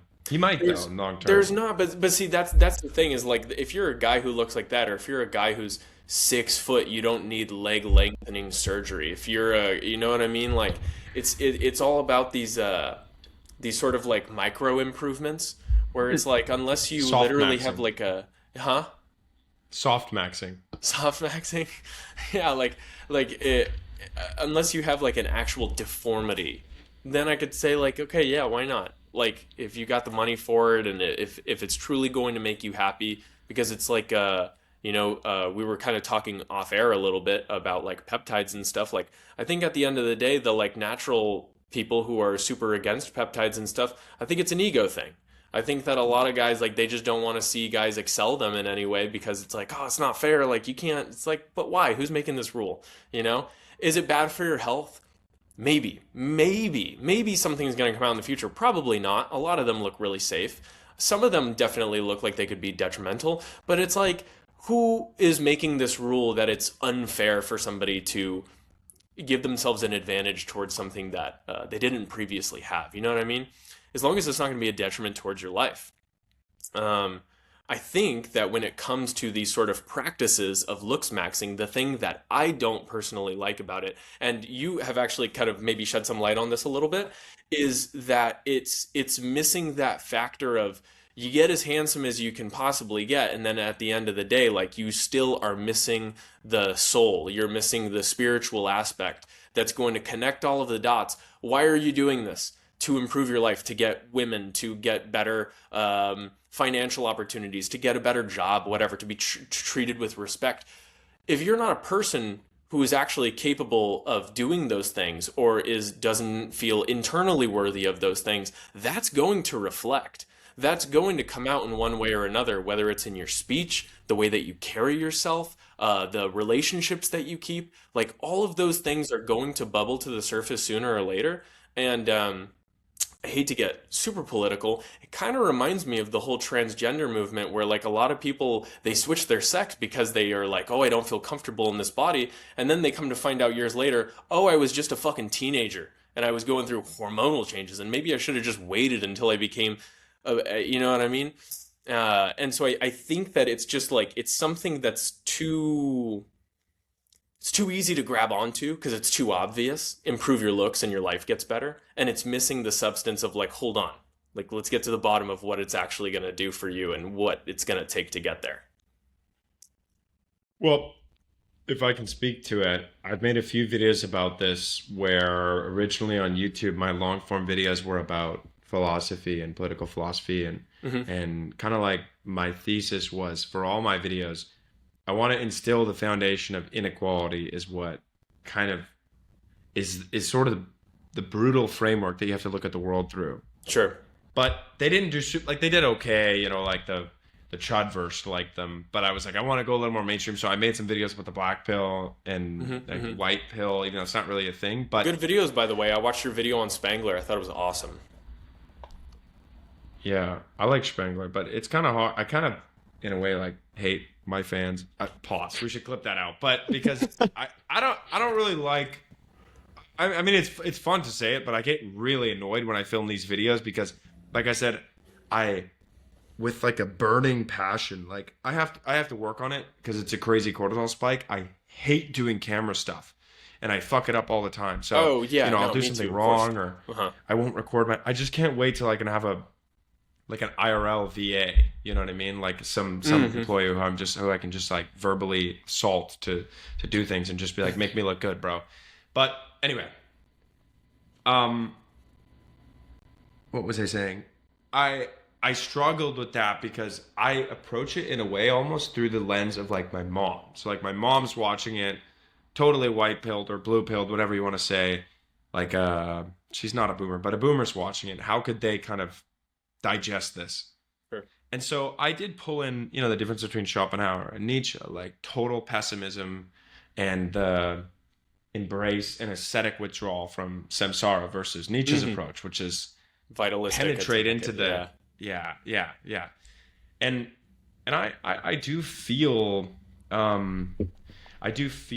So what I like, I guess, empathize, or what I totally agree with Clav on, is that I do think you should cheat. But I think that like prognosis starts from the idea that the world is unfair. And whatever we want to say, like, we're not really political, but whatever your view is of course it's not. Like, naturally, just even if there's no bad intentions, an industrial society, as Spengler speaks of, is going to have immensely anti-natural effects. Sure. Like fertility is going to decrease, there's going to be no natalism, it's going to be bad for your health, etc. So we are operating in a new world, and you have to make the best move within your current circumstance. So that is where I kind of think that you're almost just hitting markers. But it's interesting. I like that. The becoming Chad versus being Chad internally, I kind of agree, because I think since even maybe before I was Chad, I don't think I'm Chad. I think I'm maybe CL, Chad Light at best. I've been rated between, like, you guys know the PSL scale, like it only goes to 8. I know this now because somebody did a video on me and I ranked like something like I can't remember what it was, but it was Chad Light, and I was like, okay, this is my ranking. That's peak. That's really peak. Like, if you got Chad Light, that's insane. Like, I mean, this I don't whole, even like, know. Chad. This whole like Chad ranking is just like, it's way out of whack, because the whole theory of the PSL scale is that it only goes to 8 because 9 and 10 are like, I sound so like pseudo intellectual. No, but I want to learn about it. Please tell me, like, teach us. The theory is that 9 and 10 are physically impossible. So like 9 would be approaching a perfect human, and 10 would be a perfect, like 10, to put it in our terms, would the Übermensch, yeah. So, we love to LARP and be like, oh, you'll get comments and it's like, you're the Übermensch, and it's like, you tell your girlfriend and you're like, yo, bro thinks I'm like that guy. And then it's like, if Nietzsche was sitting in front of you, dude, he'd be like, you're chopped, you're broke, you're dumb, whatever. So he mustache mogs me to oblivion. Yeah, all of us. I'm gonna mustache max as soon as I tan. I'm getting on MT2, so as soon as I get more tan, I'm gonna one sec, I got someone coming into my apartment. Sorry, we'll have to cut this out. Yeah, no worries, take your time. Bro, I was mom maxing. Holy cortisol spike. My mom was coming in and we're in the middle of a Looksmaxxing esoteric philosophy discussion. Holy cortisol spike. You're good, bro. Do you want to? Yeah, we can pick up whenever you want. Yeah, that was a generational yap, so we'll get me off of that real quick. But yes, I think that you should cheat. Yeah, I just made a video about that. I think that nobody's playing fair, so of course you should use every asset you have in your arsenal, kind of. Go ahead, Dane. And I do agree, and I think for a lot of people, a lot of young men, like you said, being the Chad versus becoming, it's a lot of people are starting. That's kind of why I brought up androgenic, right? Number 2 ranked Chad. Sorry, I just think that's hilarious. But if you look at what he looked like before, and I'm not trying to be mean to him, obviously, he says as much himself. Just real quick for the Gen Z audience, Dane and Jonas, are you familiar with the massive cortisol spike he got after his wig was stolen the other day? Oh yeah, Yes. Dane made a whole video. I made a video about that in the history of scalping. Well, I'm so glad that I got like a pretty peak hairline, because like, bro, that my cortisol spike would, I know. like, my cortisol levels are already off the charts. But Yeah. I think it's okay to cortisol max every now and then. I definitely do. But I'm pretty cortisol max, dude. Like, having a girlfriend kind of cortisol maxes you. Not gonna lie, like I've had no. We should talk about that afterwards, women. I don't want to cut you off, but I've been like being 22. Like, you know, I as a young man, I haven't had literally like a single female input on my life for 3 years, and now that I got a full weight, it's like, bro, the communication style. I'm lost. I'm looking up YouTube tutorials. Like, I mean, do you know, like I'm 26. I'm gonna be turning 27 in July, and so I'm definitely unk. But it's one of those things where, like, I have noticed. I have a girlfriend. We've been together for a long time, and I've learned so much from her, and also like my previous relationships too, the other girlfriends I've had. Just like sort of learning to actually like take the sort of criticisms, and like any relationship that ends badly, there's something that you can learn from it. Everything that goes well, there's something that you can learn from it. And I think that it's in that sort of like culmination of actually getting real world experience, like you're getting right now, that you learn how men and women who are fundamentally different can like live with each other and interact with each other. One of the things that like I really liked was, you know, like Nick Fuentes is a big proponent of like female hate, I feel like, for a lot of young guys. And he went on, I've like I never don't think watched he any of hates his women though. But No, he just doesn't, mean but that- he's got his opinions. I think Yeah. people know what they are. Yeah. He went on Tucker Carlson's podcast. This was the first time that I've ever like watched a full thing of like watching Nick Fuentes speak and like hearing his actual thoughts on things. And one of the things that I thought was the most interesting was him talking about what marriage is like and what women are like to a man who is almost like, I don't know how much older he is, but much older than him, and is happily married. And he's telling him what marriage is like. And then he's like, no. Let me tell you what marriage is like. Let me tell you what it's like being with a woman, from a guy who has actual experience and like has actually been able to attain that like happy relationship and that sort of thing. And I think that when you get that real world experience, you realize that it's not as bleak as people make it out to be. Like, there was definitely times in my life where I felt like, because I was pretty overweight as a kid. I was never like a super attractive guy that was like getting girls all the time in high school and stuff. That didn't really start happening for me until I was like 19. Like, I had girlfriends and stuff, but I was never like, you know. But anyways, you learned that like there's just ways to interact with each other, and they're not necessarily wrong. Like, there can be things that you dislike about it, like the fact that women operate more emotionally than they do logically, at least compared to men, and that can like bother you sometimes, and it can freak you out. But it's just sort of one of those things that you come to learn, like, okay, this is not it's not like oh, my girlfriend's crazy, I need to get a new one, because you're going to go get another girl and you're going to experience the same thing, because it's just how women are. It's one of those things where you learn as a man to incorporate those sort of traits that allow you to operate with women. Of course, that's not something that like you can cheat. That's not something that you can learn on a forum online. That's just something that you get from experience. And you being a young guy, 22 years old, like, you know, it's just going to come naturally, like with time. That's not something to worry about or think that you know, like you don't have the ability to coexist, sort of thing.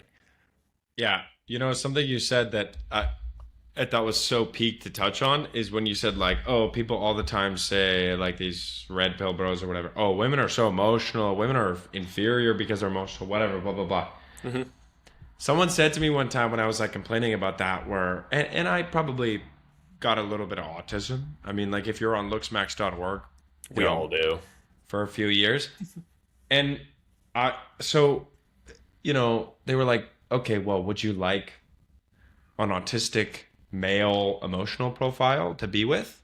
Right. Of course you wouldn't. No. You know, like you don't want to lay beside some Foade who's like, yeah, you could have gotten 3 hours more work done. You could have been a higher RPE in your workout or whatever. It's like nobody wants that. It's like, and at the end of the day, it's kind of we'll circle back to this, but it's kind of Dionysian, right? Where it's kind of like the play of fate. Like Nick has actually talked about this one time, and I loved it, where he was like, I kind of want a girl that I hate. Pause. I'm not saying at all that any of us or me hate our girls. That's not what I'm saying. But a little bit of push and pull. But specifically, I wanted to touch on something. I read a Fire X article the other day called "How to Secretary Max Your Girl." I didn't see that. So I didn't read it, but I saw actually it. came across that too. I didn't read it either, but yeah. Bro, read it ASAP. It's actually changed my life.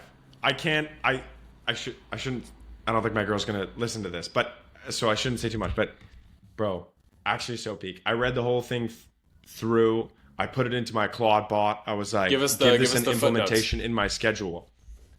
No, I was like literally like build me like a task list and like a workflow to like give to my shorty. Yeah. But I was thinking in my brain, my 22-year-old brain, I was like, okay, like I'm gonna come at her with some like Instagram Reels type Andrew Tate hook, and she's gonna be like, this is blah blah blah. I'm not gonna do this. And I kind of soft pitched it, and she loved it. You know, you do have to be careful. You don't want to give them like legitimate business or content creation tasks, because I think at the end of the day, the thing with women is pretty simple. It's more like accountability. Like my business partner or friends or whatever, or even us, you know, like Jonas, when we met, like we would crash out on each other. You know, you'd swear, you'd be rude, whatever, and you kind of brush it off. I think at the end of the day, it's a little bit different with women. So, you know, you wouldn't really want your wife to be interacting with maybe your business partner or your friends or your employees or something, because, you know, in a very high velocity environment, it's quite aggressive. But giving them tasks and like giving them the validation, like almost the dopamine of performing these things, is generational. Like I'm very into this method right now. I'm a little bit like lost on what it might be. What's like give me an example. So the thesis would be, I might say sometimes, I don't know if I've talked about this on social media, but guys might say like, oh, well, you know, when you're young, I'm sure you guys have had this feeling like you could be with women or with your girlfriend or something. And in a way, they just kind of, they don't get your feeling. Like, I think guys have a very devouring, a very Faustian buzzword, kind of orientation sometimes, where you want everything. You're just unsatisfied. You're whatever. And so you could be doing well in whatever pursuit you're doing, but you're constantly, I think humble would be like an undersell of it, but you're just constantly looking at what you can optimize, what you can improve, how you can be better. Yeah. Even in the Looksmaxxing context too. Mm-hmm. And I think that sometimes women can be a little more serotonergic. Yeah, they crave comfort and security and those sort of things. Mm-hmm. And so giving them this constant sort of feeling of value, that they are essential, that they are needed, is very good for your relationship. And the article is pretty, you know, it sounds like it's copywritten, you know, like it's an ad. It's quite Andrew Tate, red pill bro type of stuff. Yeah. But there are some good notes, you know, that in theory, the thesis makes sense that, you know, if you were successful, if you had an excess income, and if you wanted a girl who wasn't necessarily taking orders from her boss or something elsewhere, and you wanted her to, you know, be around the house or be in your life and remove stress from her life, if you kind of are of the mindset that a lot of these trad bros are, where you say, yeah, I'm just going to remove all stressors from her life, I'm going to remove all tasks, etc., and you plan everything. I had a conversation with a guy about this the other day, where he said, yeah, like you got to hold frame and you have to plan all the dates and traveling and things like that. And I said, dude, like, I'm going to be honest with you. I think I'm Chad. Like, I don't think I'm, you know, a goober. But I hate doing that shit. I was like, I don't want to plan where to go or what to do or whatever. So the idea And is to kind of like outsource some of the tasks of life to your partner so that you guys can sort of like work together in a way where you're still like in the lead, but you're allowing her to like assist you and like sort of be your like partner in a lot of things. yeah, delegation maxing. I think that that is just being a partner. I think that that's just like being a good boyfriend, girlfriend, life partner with somebody. I think that obviously you can't live completely separate lives, and I think that the whole idea of the feminist movement and people or women wanting more of a say, wanting more of a voice, is from that uh, 1950s housewife who doesn't get to leave. All she has to do is like cook and clean, and she doesn't get to like have her own things and pursue her own interests and that sort of thing. Um, and I think that like yeah, that's all women really want is they want to be a part of whatever you're doing in a way. It's kind of interesting having this discussion right after talking about Looksmaxxing, where like Jonas, like you said, it's being a good partner, and some people understand from a more intrinsic perspective or intuition where they just kind of naturally do these things, and they might talk about it in a more like romantic way. But then there's the other side of like breaking it down as almost like a protocol, like this article we're talking about, it like lays out steps. And some people who it does romance and maybe these things don't come as natural, they don't have as much experience, Yeah. they kind of do need to be told, yeah, you have to start in the material a little bit, like try this, do this, to help them kind of pick up how to naturally improve their relationship or their game or whatever it may be. And it's kind of the same with Looksmax, all these protocols and everything, breaking it down very logically, scientifically, Yeah. versus like it coming more natural. So Spiritually coming from an understanding of the actual female psyche, and then being able to like implement that in a way, because like that's what being a partner is. You guys have to work together. You can't just play your role and then she plays her role. Like it's a partnership. It's a right. you know what I mean. And I think it's like you can criticize somebody for not knowing how to act with a girl or Especially if you're being younger. weird. Yeah, yeah, but it's 100%. like they have to start somewhere, and that was kind of my point with the whole Looksmaxxing, like androgenic started. He didn't look good. And I don't mean that offensively, but he was chopped. started in a very chopped place. And it's like, if you've got to do whatever you have to do to improve your lot in life, to a certain point, you can say, oh, well, he's not really a Chad. He wasn't born like that. Or you kind of have to fake it till you make it, and you have to improve yourself somehow. And if that means you read articles and you do these things, so be it. It's about the result. I mean, Yeah. so there's 100%, I think, a place for teaching guys on a very informational, educational level. But I think it has to be practiced too. You have to actually go out and try these things, or if you have That's a where partner, wisdom try comes these from. things. Yeah. Grounded by experience. But for a guy who maybe has never had a serious girlfriend, and he maybe in college he didn't sleep around or whatever, and he's like never gone out to a bar and tried to approach a woman, you can't just say go talk to her. That, I mean, he's not going to, and if he does, he's gonna crash and burn. You have to give him.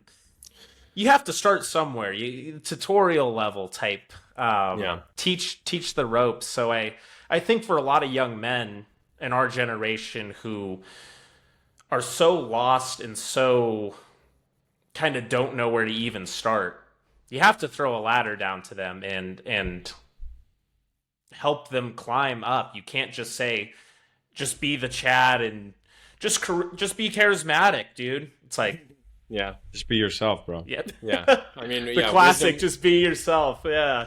Wisdom comes from experience, and you can have all the head knowledge in the world, but unless you put it into practice, it's never going to bear fruit. But we are at 90 minutes right now. I think this is probably a good spot to take a little break, and then we'll come back and do Q&A. How's that sound? Okay, bro, I gotta pee so bad. Let's Dude, go. me too. Okay, cool. All right, so we're back. We're going to jump into questions now. First question comes from Drew H. He says, this question is for you, Jack. What are your essentials for fashion, more specifically when you're like dressing up? Sculpting your body is one thing, but you have to wear the right thing too. So where do you start? What's the baseline? I would say the baseline is what your physique and your frame needs. So for me, to give a specific example, I'm really tall, pretty lanky, and throughout my whole life, I always felt like clothes didn't look good on me and didn't look, you just don't look aesthetic because I have very long legs, wide shoulders, but narrow limbs. So you don't look good if you have really tight stuff. So the essential for me is every single day, my daily drivers are just like straight fit jeans. I never get anything that's too narrow. You have to find a balance because I'm not a fan of this like baggy kind of influencer or maybe urban, we might say, baggy style. But definitely straight fit. You don't want anything that hugs your calves because almost no one on earth has good calves. Maybe you two though, I don't know. I do. I have incredible calves. Yeah. I have to, but also I have the opposite like frame body type that you have. I'm stockier. I'm 5'10". So for me, a lot of for me, it's about finding clothes that like if I have anything that's like oversized, it's got to be cropped, or else I just look like a dwarf. You know what I mean? We were just talking about that if it's like a oversized like a pump cover or something, like I gotta crop the bottom a little bit, or else it's gonna make me like I'm all torso. So it's just about knowing those sorts of things, I think, and just like playing to your styles, and that just I think takes trial and error sometimes. Yeah, so like get stuff that fits you well and dial that in. For me, dress shirts, I love having darted dress shirts because he said specifically for dressing. Right. Don't fall into the too tight suits, like the slim fit suits thing. Yeah. Definitely go for more classic styles. You want it to fit your waist, but that's about it. Like you don't want a baggy booty, a baggy gyat. So make sure that like fits you okay. But then your legs, keep it a straight fit. Yeah. Fit Nice. is the biggest thing. Yeah. Yeah. And quarter zips, I guess. I don't know. Yeah. Get the USA quarter zip. I guess more generally speaking, I'm not a fashion, like I don't know shit about fits. Even though I worked in I did an internship at a retail store that sold clothes. But I'm really bad with like the technical stuff. But you guys have seen my videos. I like to wear a lot of flashy kind of stuff. I think it's really putting in effort to your appearance. The bar is so low now. If you put effort into your appearance and you wear things that you like and you feel good in, you're already doing better than almost everybody you're going to encounter outside. I mean, and then you get that kind of psychological sense. I've talked about this with like history with soldiers, why they decorated their war gear so much is like, look good, feel good. When you feel confident in your look, it kind of gives you a real sense of confidence. So Totally. just even putting in effort. I mean, I go out sometimes and I'm like, you see the fits people are wearing and it's like, dude, did you just crawl out of bed and like grab something out of your dirty hamper? Like, Yeah. it's just mind blowing what people are willing to wear outside. So if you actually, I mean, all three of us right now, we've got some buttons and just wearing something nice is a start. But Yeah. And I'm super comfy still. In my opinion, it gets back to like what character are we playing today? You know, what are we LARPing as today? true. You know, you could see me all over the board. You know, Yeah. I could be wearing some Gorp core. Like I'm in not to dox myself, but I'm not. I'm normal. But I'm in Vancouver right now, and in Canada, right? And it's so on the Pacific Northwest, Gorpcore, Arc'teryx, this outdoorsy type stuff is very popular. So, it's like, am I being this outdoor kind of mysterious, auraful Arc'teryx wearing Chad, or am I going to be some quarter zip? So I like that LARPing. Sometimes I'll throw on the country boots if it's a cowboy night. Rock that. Got Hawaiian shirts to fit like a tropical night. Yeah, you kind of do LARP with the outfits a little bit. You can have some fun with it. And really put on a character. Maybe one day the wizard outfit will make an appearance in public, but we'll see. Nice, yeah. All right. I would also say. Sorry, go ahead. Okay. No, please. This is like just a random niche note, but I would also say buy reps 100%. Like reps as in fake designer goods. If you like it, I've kind of outgrown that, but I think 100%. There's no never spend your money on expensive shit. They're basically made in the same factories, and if you like that, I don't know. I don't think that wearing brand, don't be an advertisement. The shirts that just say Dior all over them. That's not aura, but I don't know if you have a nice piece that you think is great. China Max, 100%. Oh yeah. Yeah, no one's gonna purity test your shirt. Yeah.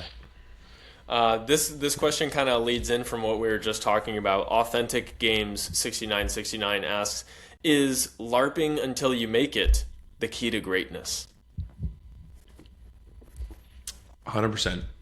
This question kind of reminds me of the notion that Napoleon wanted to be like Caesar wanted to be like Alexander the Great wanted to be like Achilles, and that sort of thing. They're all LARPing as each other. I think that there's nothing wrong necessarily with aspiring towards something and then just doing your best to embody that, because it's kind of something that we were touching on earlier, that with the whole if you're just Looksmaxxing and you're just doing the outer work, but you don't have the inner thing going on, there's nothing wrong with method acting, playing the character that you want to become, because over time, that's how you get reps in. If you want to be the chill surfer guy who just looks like he doesn't have a care in the world, and he's just aura maxed, whatever, learn to surf. Maybe actually go and do those things and dress like that guy and be like that guy. Go to the beach every day. Do those sorts of things. I don't think that there's anything wrong with LARPing until you make it. I think that because this is our first time on Earth, as far as we know, we're all pretty much LARPing until we figure out who we are, right? Yeah, I 100% agree. I was going to say, Jonas, we should circle back to surfing because we're both surfers. We talked about that when we met in LA. But I lately am and really my whole life, but I just came to understand it recently, the philosophical iteration of surfing. But yeah, LARPing, I think, is huge. I don't know. I wanted to make this point earlier about Nietzsche when we were talking about, what was it? Looksmaxxing and frame, maybe? I can't remember.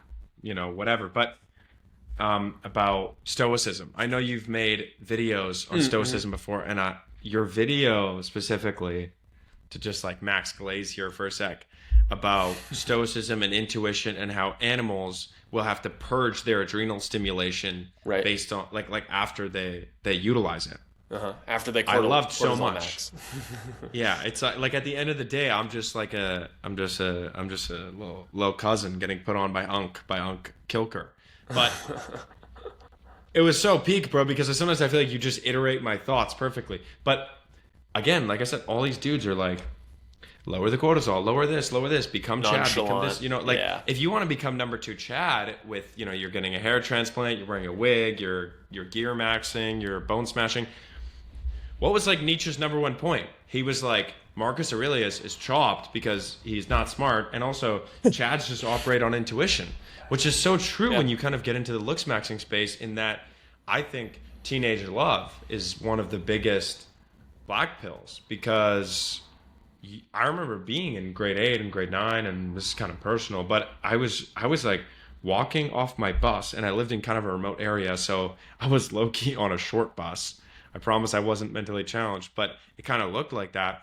And I would walk across the field, and I just see these I went to a school that like had a lot of athletic scholarships. Like it was a boarding school.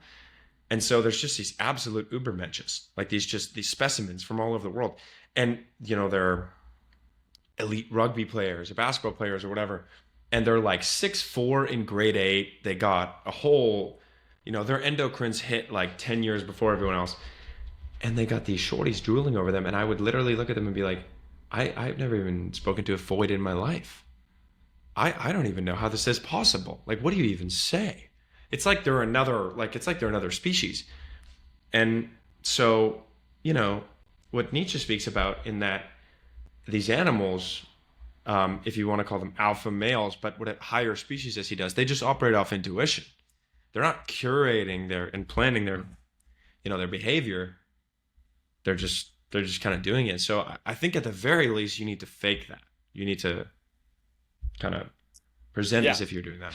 Yeah, no, I mean, exactly. Like that's the thing is the guy who looks like he's got everything put together. Like you don't actually know whether he does or not. And I mean, if you wanna become that guy, like maybe you got to just act like him for a minute, and then you'll start to sort of embody those things. Kind of ties into the whole like idea of manifestation, law of attraction, that sort of thing. It's like you got to actually like feel the sort of thing that you want in order for it to come to you.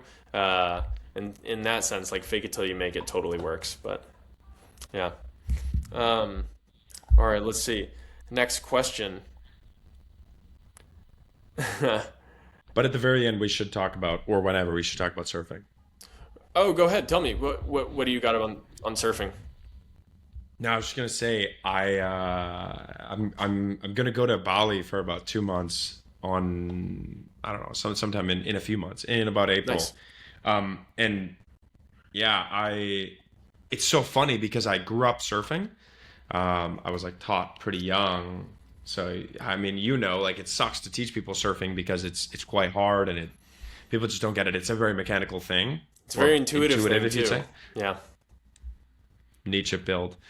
And so, yeah, I never sought a political angle, but I'd always be out with my dad and sitting in the lineup, or I just would get tossed. And like probably not now, but up until when I was a teenager, the highest cortisol experience of my life was probably like catching the very end of basically a peaking swell where you're kind of in the lineup and then you get one of these.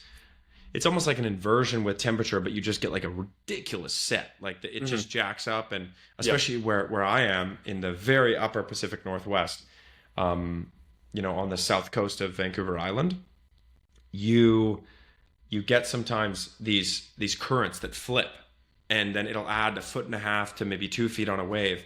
And I was 14. I was like 100 pounds. I was not even heavy enough to duck dive my like 23-liter board, which is crazy. And I'm with my dad, and he's just like, he's just flying out to the lineup, and all of a sudden there's these steamrollers that are literally about to kill me and drown me. Yeah. And he just doesn't care. He's just like, low cortisol, you'll be fine.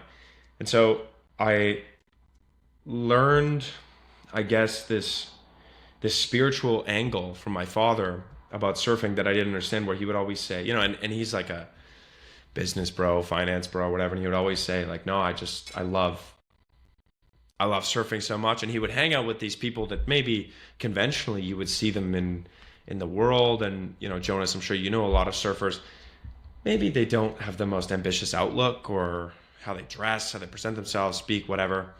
But they all kind of get this like intrinsic thing of like, it's the great equalizer, the ocean, the spiral of life, samsara.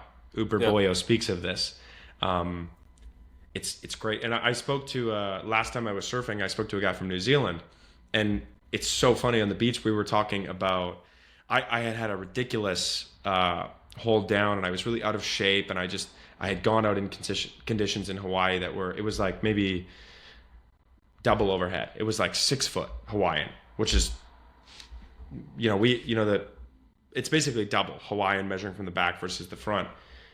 And I just got totally tossed, and I threw up, and I cut my knee on the reef, and I'm just crashing out. I'm so mad at myself. And he goes, we had chatted a bunch, and then he said, you know, it's kind of Dionysian. Do you know Dionysius? And I said, what? Like, that's crazy pull. That's crazy For You page pull that IRL you're referencing Dionysius. And he says, yeah, like, you know, you're under this wave and you're in the foam ball, and it's beautiful, but it's also the worst thing you've ever experienced, and you can't breathe. So, yeah. I like to refer to that as level 3 fun. You know, there's levels to fun. Level 1 fun is like going out and getting drinks with your friends. That's like, you know, obviously everybody likes to have a good time. Level 2 fun is kind of like you're traveling, and like maybe it's a little bit hectic because you don't know if you're gonna like catch the bus to the, you know, next spot that you need to get to or whatever, and like somebody lost their passport or something, and like at the end of it you look back and you're like, wow, yeah, that was pretty high stress, but like that was actually a good time. It was a lot of fun. It's like more fun in hindsight. And then level 3 fun is you think that you're about to die, you're being tossed under this wave, and you think that you might actually drown, but then you come out of it later and you learn something and you look back and that's like a story you tell for the rest of your life. I think that a lot of guys who are like in the military or like firefighter, that sort of thing, like you experience a lot of level 3 fun, and it gives you great stories to tell. It kind of sucks in the moment. It's like the worst moment of your life in it, but then once you come out of it, it's the most fun you've ever had. Ernst Younger had a lot of level 3 fun in stories still. That's kind of what he talks about. Yeah. Yeah, it's important for life. It's important for the development of the soul. Let's see. That's a great book, by the way. You know, the passage where he speaks about taking part in one of the developmental shock groups, like almost the precursor to the later Schutzstaffel, but or no, sorry, not the Schutzstaffel, but like their Blitzkrieg strategy, these shock troop units, right? And the Stormtroopers, I can't remember like the number, the Stormtrooper, yeah, where he speaks about when he summits like it was very poorly organized in the spring offensive and the very late spring offensive, and he was a part of one of these groups where it just goes haywire, and he's getting pushed back by the English because they had a lot more reinforcements than they expected, mostly because of the French and English cycling of troop system, which Marshal Pétain was the engineer of. And he's running back, and then he stumbles upon this English, like this train tracks where he sees an English unit, and he goes up to this guy. And normally he would shoot this young soldier, and then he has this like very interesting moment of reflection, you know, where he has his pistol. Like he's literally writing about, I don't want to be too touchy so we can cut this out, but he's writing almost about war crimes, you know, stuff that normal people would be like, put this guy in jail. But he writes about it, and he goes like, I have an intense moment of reflection at this point because I realize this guy has this petrified feeling of fear in his eyes. I'm like the manifestation of his worst fear in front of him. And then he says, you know, and then I carried on. I moved my gaze and I carried on towards something else. But yeah, it's full of moments like that. Mug Maniac, 1995. What's your favorite animal? Definitely more lighthearted than what we were just talking about. The people want to know.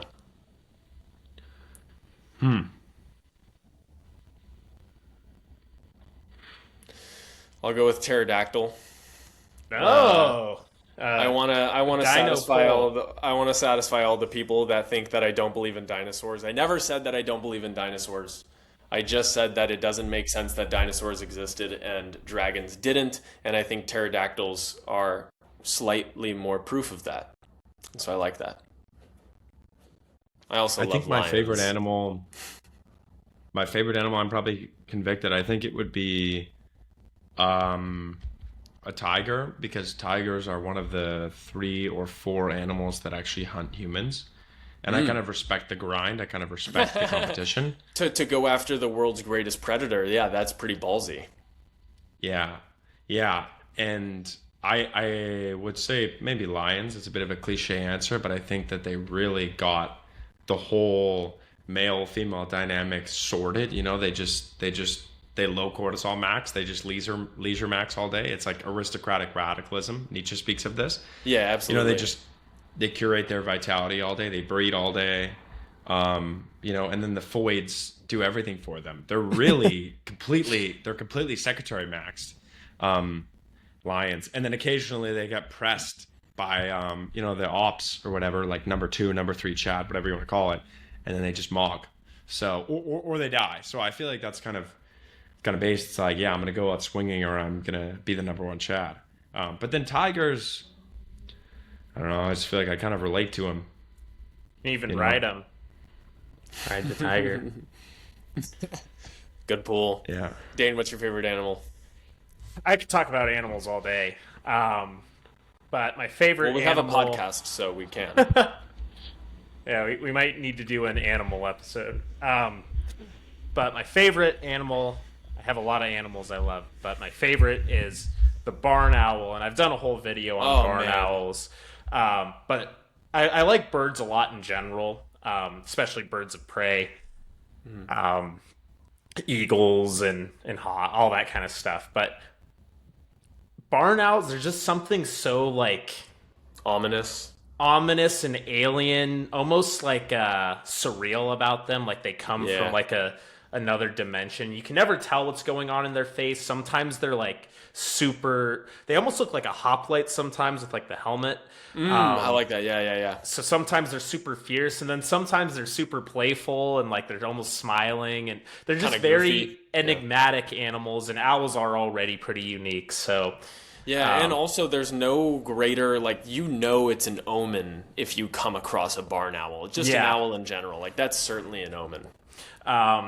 Before that, it was definitely the flamingo, though. That was like my favorite animal for freaking years. I still love flamingos. But I'm a big tropical guy. I like dolphins too. Big dolphin guy. Dolphins are the best. Yeah, I just saw some dolphins today. I was at the beach. Oh, I'm jealous. I haven't seen it. We saw not a sea lion, sea lion. I think it was a sea lion. Yeah, we saw a sea lion as well. I want to move to California so bad, Jonas. I think I will. I love it to death. I might actually be moving at some point, maybe to Florida. I mean, if we do move, it's going to be to Florida. But I love California so much. I really just you don't get to see dolphins every day. And this is one of the places you do get to see dolphins every day. So it's pretty cool. Jonas, Jealous. do you remember when we were on that hike with Noah? Mm-hmm. And when we were driving back, we were talking about where to live in California, and a family member of mine who was in San Francisco at the time. And you said, yeah, it's one of the greatest pieces of land on earth, the sort of south to northern California. Mm-hmm. I have used that line so many times to other people in describing where I want to live, because I say, Europe is so culturally peak. They're just life maxing. It's awesome. America, they got that hustle and bustle, and maybe Canada for nature maxing is great. Mm-hmm. But literally what you said, I was like, you cannot get a better piece of land on earth, in my opinion.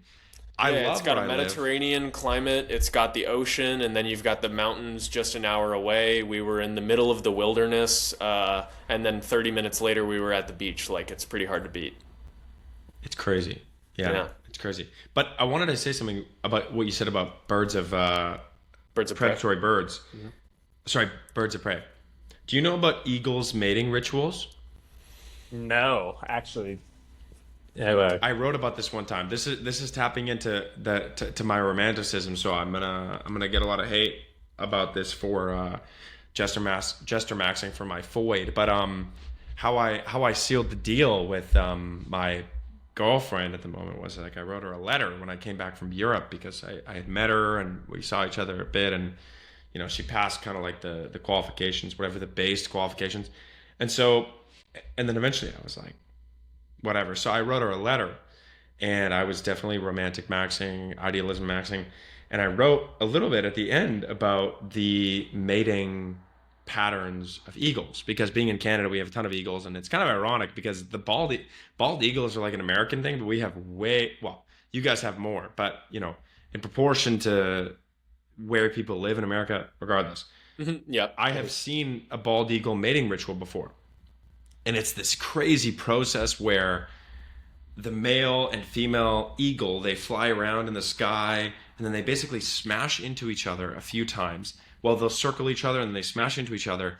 And then the male and the female, they lock their talons and they spin around in basically what is a death spiral until they approach the ground. And then right when they're about to approach the ground, or sometime before, they're kind of testing each other. And there's been instances where people have found eagles that smash into the ground and die. And it's the male's responsibility to pull up and basically give the, indication of responsibility to the female to disengage and pull up. And then they are mated for life because of that primal ritual. And, I'm not trying to say I'm like a literary savant or anything, but I sort of wrote, I came, I flew over, I migrated, a little southern migration over to Europe, back to the homeland, found my void, and I was like, we smashed together. It was eventful. I was traveling, I was filming, seeing all the guys in Europe. And I said, this is going to be eventful, but I'm going to disengage. Trust me. And it worked out. So, but a literary that is mirroring. beautiful. Jack, how does your girlfriend feel about you using the term "foid"? She kind of knows it's a meme. Okay. I think she has the right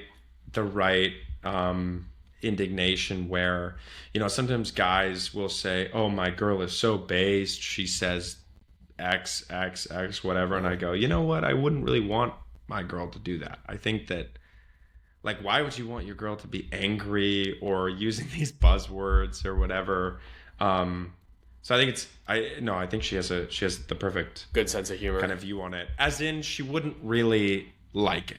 Like if I called her that, or if I was speaking as if I'm on a podcast, or as if I'm on a stream or making an Instagram reel, she'd be like, dude, chill. Yeah, I see. Okay, just curious. For like a month or two, once it's started getting mainstream or whatever, I legitimately thought it was a term of endearment. Like, I love teasing, like, or like when someone calls you like a rascal, or when girls like tease you a little bit and they like call you a name, but it's like kind of like flirty. Endearing. I thought Foyd was like that, where it was like, oh, come on, little Foydy, I thought it was playful, and then it turns out it's like, oh, it's actually like really, it's like the slur. I was like, oh, all right, yeah. No. Yeah. It was not meant to be that, like that. It's just a chronically online kind of term. What does it even mean? Where does it come from? Well, it technically means, I think, female humanoid, like femoid. Kind of like a mongoloid, like when you add oid to something. Yeah. Okay, I see. Yeah. Foid. Like if Dane if we were to go to the gym and he was just looking really chopped, I'd be like, bro, you look like a mongoloid, And it's not like I hate Dane. It's not like I'm disrespecting him. It would just be a funny thing to say. Huh. All right. Last question from Andrew Quinty. He asks, advice for young men on how to individualize / find their uniqueness.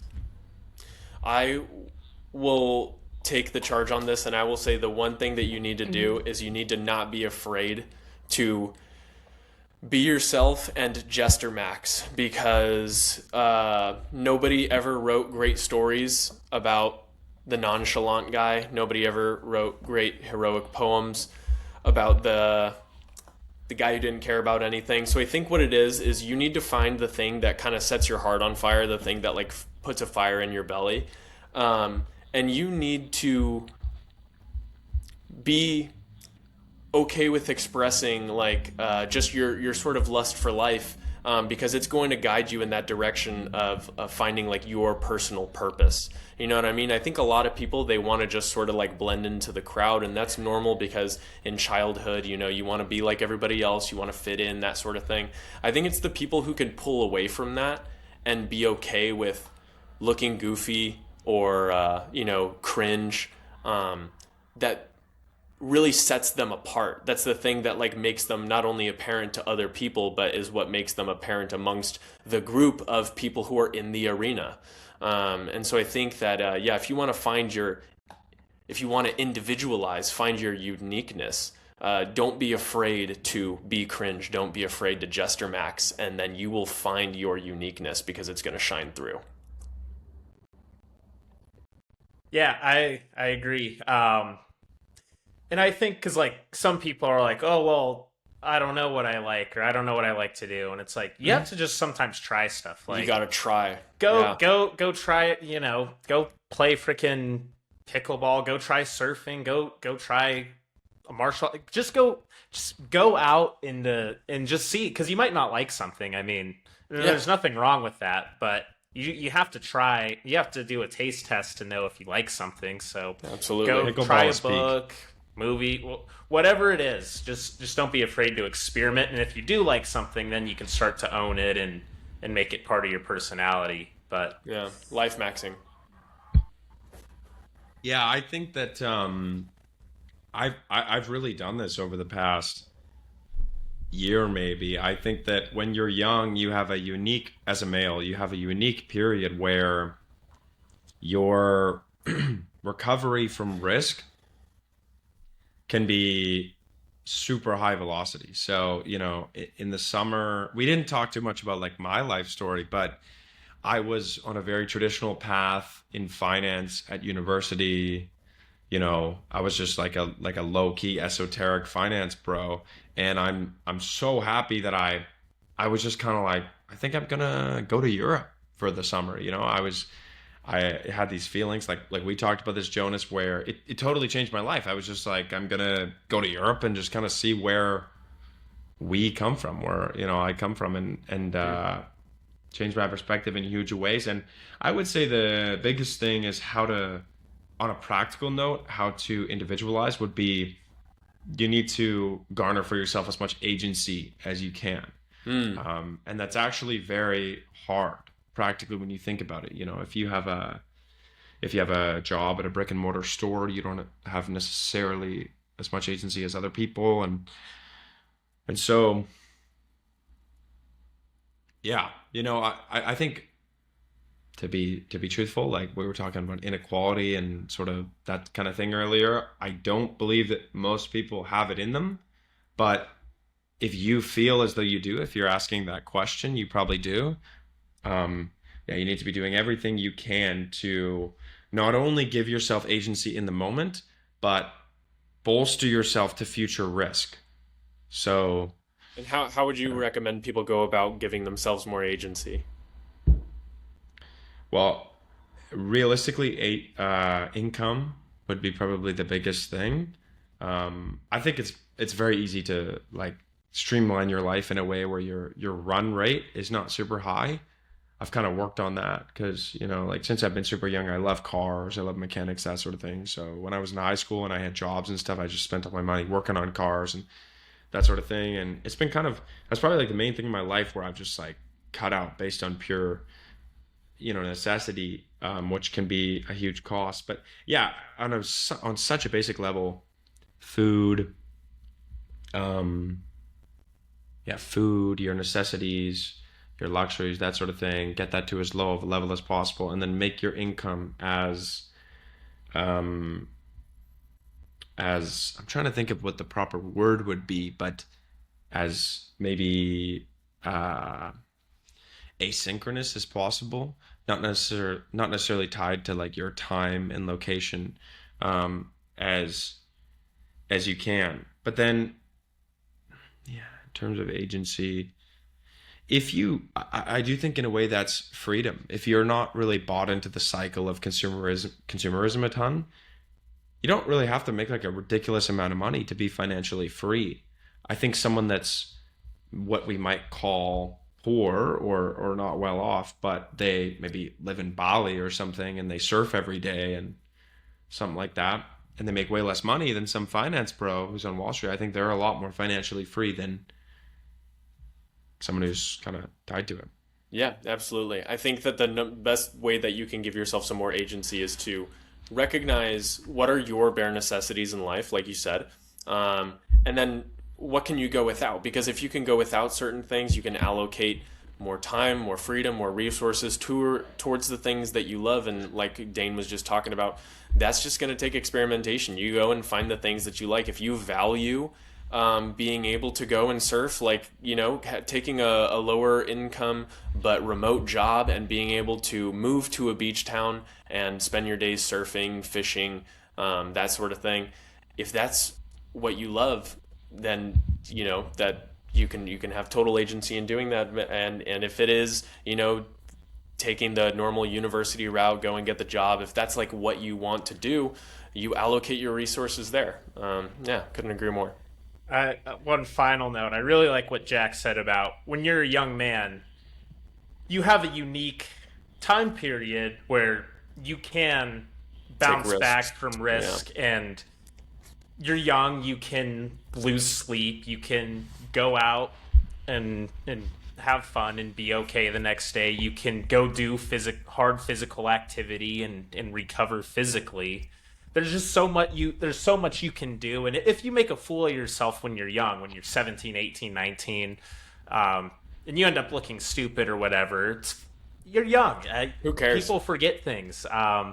It'll be fine in the grand scheme. If you're 40 years old and you're taking your first little risks out in the world, it might be a little too late. It's never too late. It's never too late. But late. it's like, let's not get different. there. Let's not come out of the basement at 40 years old, right? Exactly. If we can avoid it. So yeah, we're awesome. Young time. Yeah, great time to take risks. If you're scared of something, if you're like there's an opportunity, or even like you see someone you want to go talk to and you get like that nervous feeling of like, I don't know if I should. Yeah. Do it. Yes. Go for the risk. If you're debating something like that, do it. All of the greatest experiences in your life are going to come from the things that you feel afraid to do. That's where you find the level 2 fun and the level 3 fun. Like it's not obvious. It's not a certain victory, you know. That's like you gotta try. You gotta be in the fight. You gotta get in the arena. But yeah, awesome, gentlemen. I think that's a great place to wrap. That's all of our questions. Jack, thanks so much for coming on. Go ahead and tell us where can people find you, and what are you working on? What do you got coming up? So my YouTube channel is It's Jack Gordon, where I have videos about sort of the makeup, like we spoke a bit about, of right-wing philosophy, inequality, that sort of thing. My Instagram is True Jack of All Trades. My old, now, should I say dead name on TikTok because I was banned. And got a bunch of stuff in the work. I'm working on kind of like a store to fill this niche, to sell sort of books and merchandise in the area. And please go look at my YouTube. I need the engagement because my last video flopped, which I don't understand because it was clickbaited so well. But you know, that's where you can find me. Beautiful. And we'll have all your links in the description as well. Thanks so much for watching, guys, and we will see you next week. All right, take care, everybody.